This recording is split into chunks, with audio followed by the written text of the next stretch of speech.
afternoon guys. So nagbalik kita diri sa may Plaza Libertad, no. Sa aton right is the Plaza Libertad. Kag sa left naton is ang aton famous nga San Jose Church. So naglabay kita diri kadali sa aton Plaza Libertad as well as ang aton City Hall. So medyo layo kita sa may aton nga City Hall kaya vantage point guys. Kaya para mapakita ko sa inyo ang quick update lang sa aton nga GST building nga sa likod.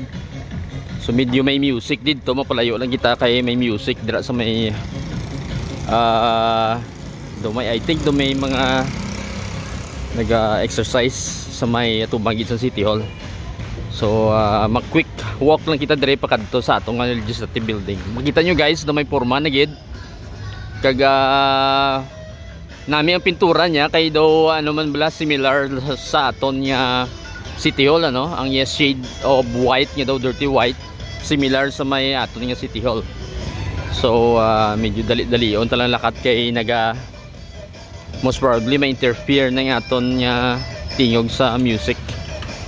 So few meters away lang So currently I think ang last update naton is atong footbridge niya, no, nga daw months ago na tong aton nga update kay delayed na ini nga project guys. Siguro mga at least siguro mga 6 months to 1 year na nga delayed ini siya, no. So madugay na delayed na. I think siguro mga probably mga dapat yan do December tong projection last year. So subong wala pa siya po matapos, but anyway, so ari na makita nyo guys ang footbridge ari sa babaw.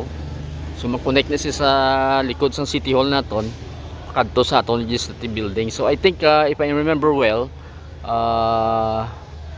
do 8 floors in this I think.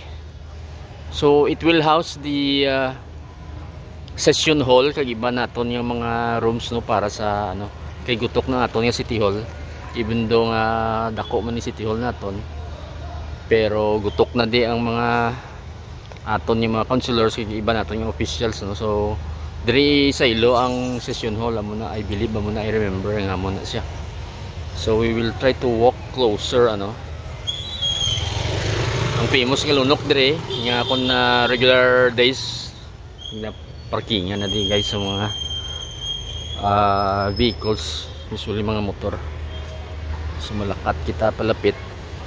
Almost I think ang structural nga part, no, ang iyab lang ang mga beams diri nga metal do human naman na, and then may cement na. So makita naton nga do kompleto na gani. Siguro window na lang ni mga glass, no, kag may gamay nga mga finishing nga kinanglanon diri sa kilid, and then permanent naman ni iya mga tukod makita naton.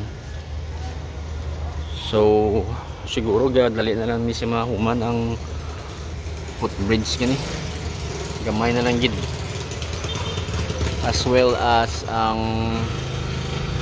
iyang structure sa sagwa bala may mga pintura na.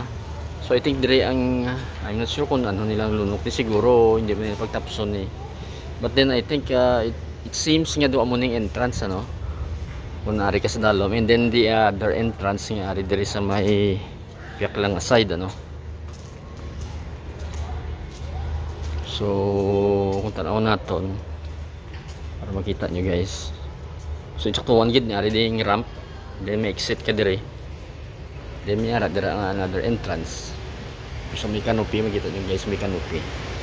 So tadlong na siya sa may footbridge, ano, nga naga-connect. So ano na siya. Ang architecture ganito similar man niya daw neoclassical bla sa may aton niya City Hall nga design, ano. So I'm not sure kung saan o gini mahuman based sa new timeline nila, kaysa una to I think sobra lang 1 year ang projection yan kay steel man ini tanan, steel beams ini ang pagtibsok nila sa una pag construct ini, no. So madasig lang siya, dapat siguro na delay lang iban yung mga materials, no. Kag kung may mga bulubagyo siyempre hindi magsige ang construction. So manami na guys. So try natin para makita ninyo. So ginaalsa ko lang ang camera. So ang diri dayon nga part daw alin eh, do may canopy diri sa all over sa palibot sang City Hall naton, as well as diri sa likod ko siya. So aton nga nang museum naton nga old COA office ano. So ini may ramp diri pasulod sa likod nga part sang City Hall naton. So busy na di kun usually kun may during Monday to Friday, busy na din diri nga area. I'm not sure kung daw ginutod nila ini, hindi ko sure kung ginutod nila ning lunok man eh. Pero may ara sa daw ginutod no. Siguro clearing operation. So mga guys, dali mo lang ng aton ni update diri. Ang likod di sini sa una, if I remember, kita dito nag-una video sang nabala naton nga nagasugod na sa construct. So namin na guys, so una na aton nga quick update diri sa Bong. I think ang iban ang other side sini which is sa likod sa aton nga Freedom Grandstand, siguro ba sa imo nga parking lot. Dito may open spaces man dito sa kilid.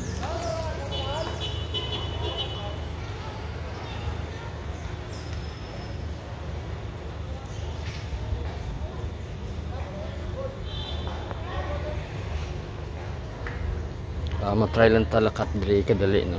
May it is a Sunday, so may simba kag may do temporarily ginimo nila nga daw baskitan ang hindi nga side sang street naton.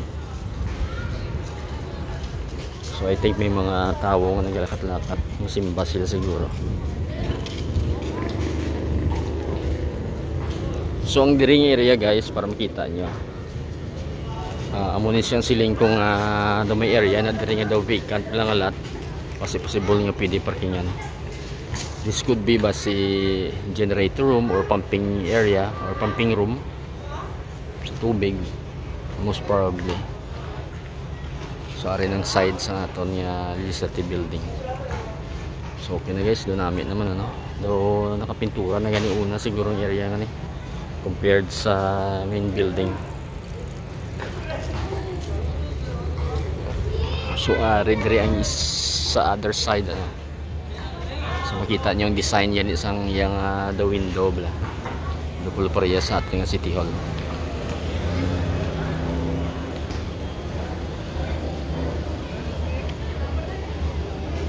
So muna na guys for now.